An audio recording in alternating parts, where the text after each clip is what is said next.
Let me talk about daily data usage on the iPhone. Let's get started. If this is your first time here, most definitely subscribe so you do not miss the upcoming tutorials and videos similar to this one.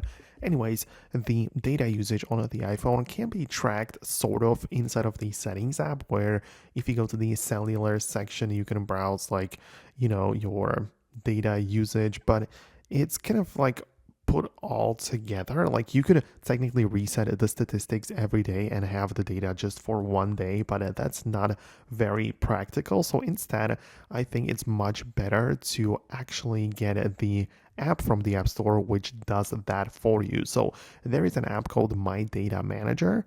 So you can get that one. Obviously, more apps are serving the same purpose, but you can get an app like this one where you can basically browse the data which has been used both on Wi-Fi as well as in roaming and in mobile, and you can just see the data used today. You can see all of the other things and also set up like the limit, right? So we have also the history, and yeah, it kind of works well, especially if you have been using that for a long time, so it can accumulate more data. But yeah, that is probably the only way to do it, because you could see that through the built-in methods it's very limited and you can barely see the information that you need. So yeah, let me know in the comments below if you managed to set that up for yourself. Thanks a lot for watching, and I hope to see you later in other future videos too.